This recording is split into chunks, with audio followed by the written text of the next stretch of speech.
모닝 가족 여러분, 굿모닝. 미국에서는 5월 둘째 주 주일을 Mother's Day로 기념하지만 한국은 오늘이 어버이날이죠.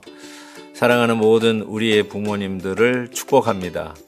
에스라의 회개로 모든 백성이 하나님께 순종하며 나아갔던 것처럼 우리 부모님들이 하나님 앞에 겸손히 나아간 모습들을 보며 우리 자녀와 자녀의 자녀들까지 하나님께 나아가는 복을 받았습니다.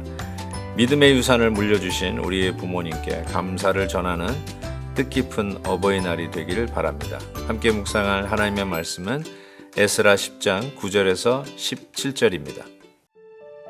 유다와 베냐민 모든 사람들이 3일 내에 예루살렘에 모이니 때는 9째 달 20일이라. 무리가 하나님의 성전 앞 광장에 앉아서 이 일과 큰 비 때문에 떨고 있더니 제사장 에스라가 일어나 그들에게 이르되 너희가 범죄하여 이방 여자를 아내로 삼아 이스라엘의 죄를 더하게 하였으니 이제 너희 조상들의 하나님 앞에서 죄를 자복하고 그의 뜻대로 행하여 그 지방 사람들과 이방 여인을 끊어버리라 하니 모든 회중이 큰 소리로 대답하여 이르되 당신의 말씀대로 우리가 마땅히 행할 것이니이다.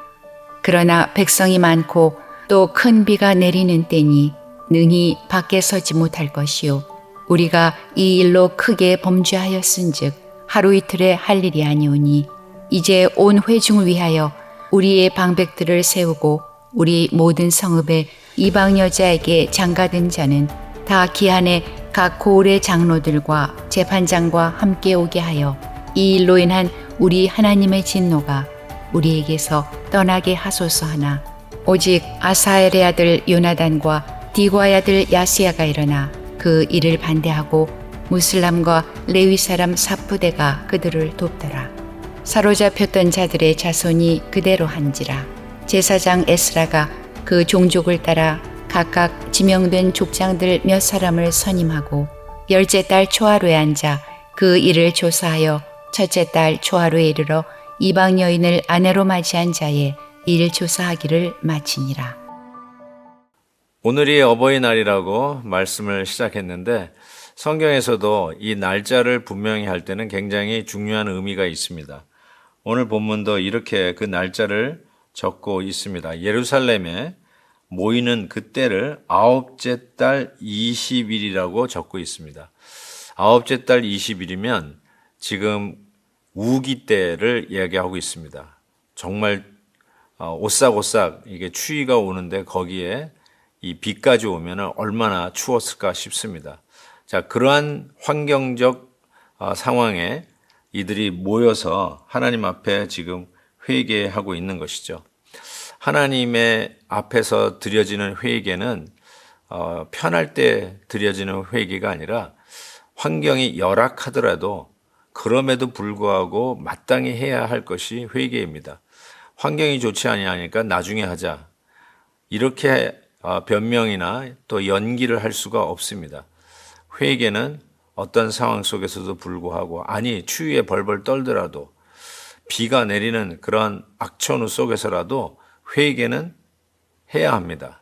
회개는 회개입니다. 하나님 앞에 한 번만 봐달라고 우리가 사정할 때가 있지 않습니까? 한 번만 봐주세요. 다시는 안 그럴게요.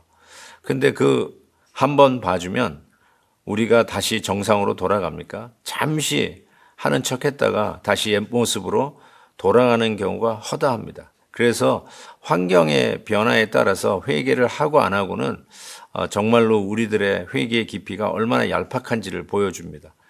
어떠한 환경 속에서도 회개는 해야 합니다. 그리고 이 회중들에 대해서 이 회개하는 자들을 분명히 조사하는 장면이 나옵니다. 마지막 절을 보니까 첫째 달 초하루에 이르러 이방 여인을 아내로 맞이한 자의 일 조사하기를 마치니라. 아주 철저하게 조사를 했다는 뜻이겠죠. 이 조사를 하면서 불러내는데 오늘 본문 말씀 15절에 보니까 이 일에 반대하는 사람들의 이름을 적고 있어요. 보십시오. 오직 아사헬의 아들 요나단과 디과의 아들 야스야가 일어나 그 일을 반대하고 무슬람과 레위 사람 삽부대가 그들을 돕더라 라고 적고 있습니다. 반대하는 사람들의 이름을 적는 이유가 뭘까요?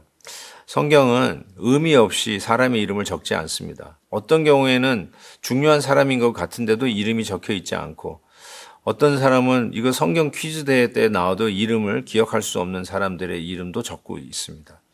날짜를 적으면서 시작한 오늘 본문 말씀에 하나님 앞에 회개하는 일을 반대하는 자의 이름을 적고 있다는 사실도 오늘 우리가 한번 깊이 묵상해 보아야 할 가치가 있다고 생각합니다.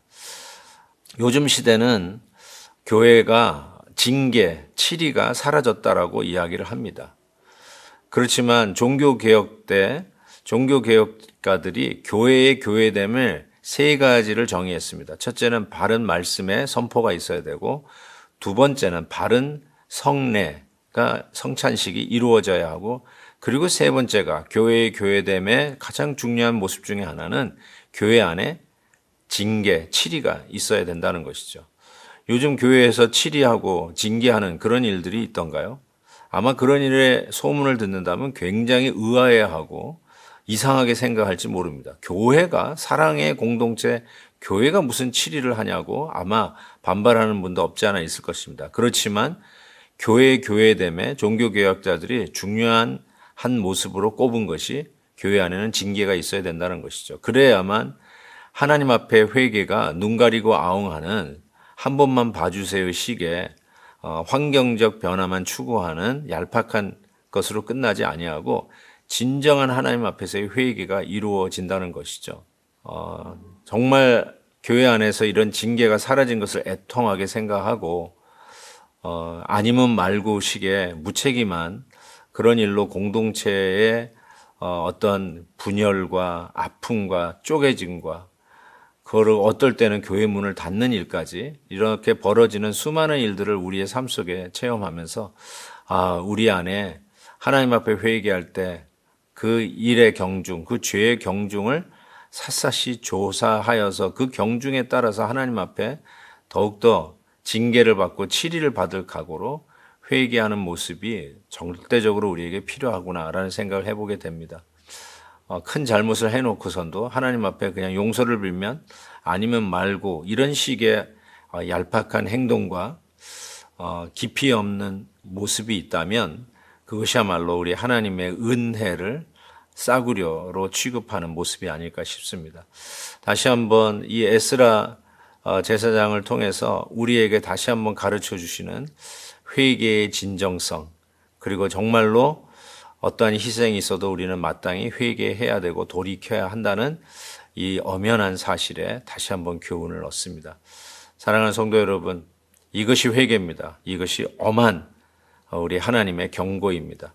다시 한번 우리의 행동을 돌아다보고 우리가 해야 할 말도 다시 한번 곱씹어 보면서 하나님의 거룩한 공동체 교회를 세워가는 저와 여러분 될 수 있기를 주의 이름으로 축복합니다. 하나님 아버지, 한 주간도 말씀으로 달려오게 해주시니 감사합니다.